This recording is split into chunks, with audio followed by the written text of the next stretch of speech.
Well, I guess by now you have seen the Biden peace plan for the Mideast,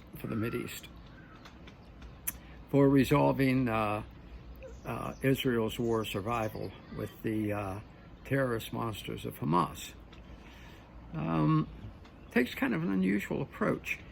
Here it is, and if you've seen it, you'll know I'm being absolutely accurate. If you haven't, brace yourself, okay? Here is his three-pronged peace plan. Number one, Israel ends all offensive activity against Hamas. Just puts down its guns and allows Hamas to continue to hold Rafah and essentially surrenders. That's it. Done.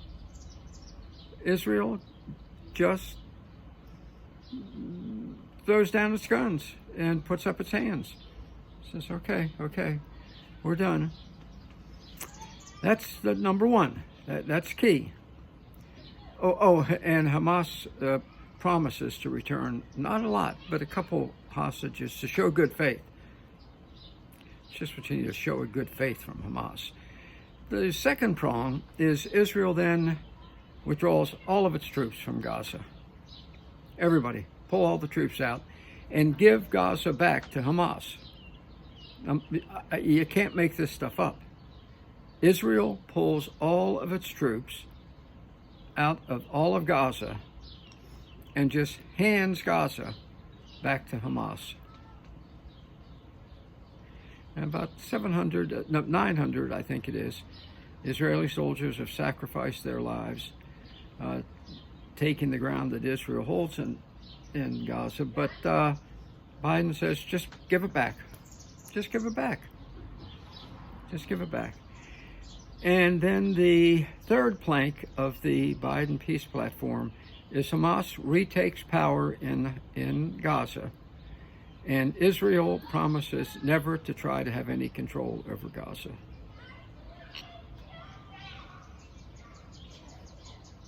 That's it. That's the peace plan.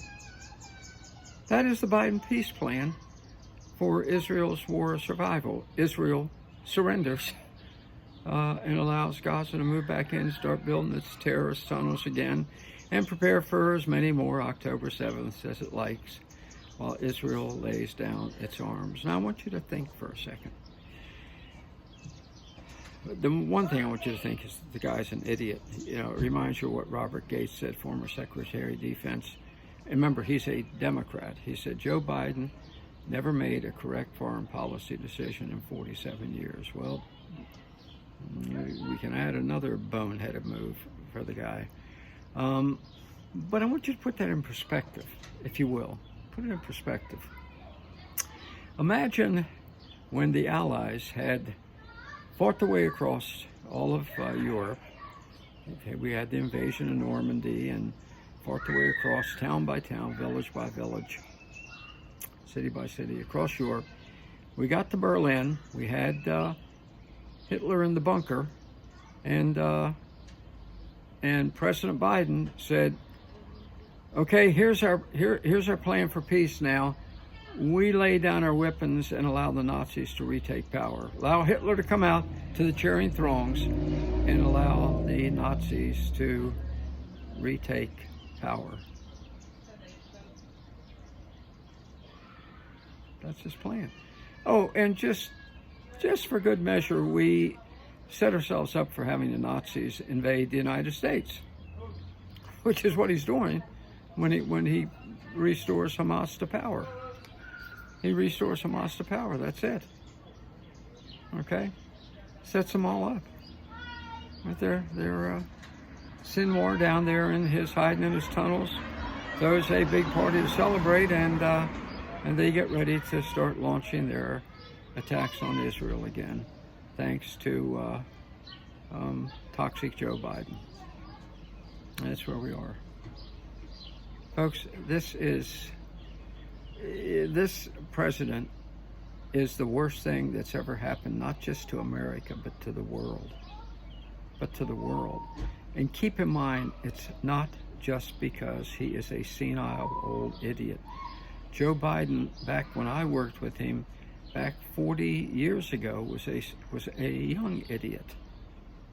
Okay, I think I've told you the story of being in one of the Senate hearing rooms and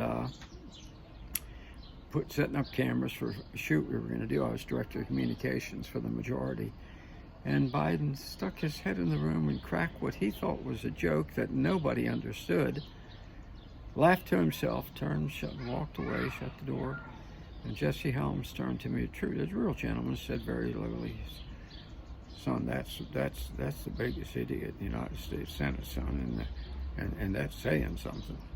So Biden's always been an idiot, and this latest idiocy could assure the demise of the state of Israel. So we need to fight back.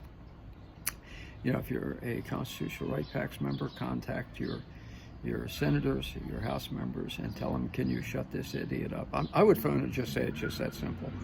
Okay? I mean, look, it's time to stop. It's time to stop pulling our punches. The other side isn't. So I suggest that we go ahead and do this thing.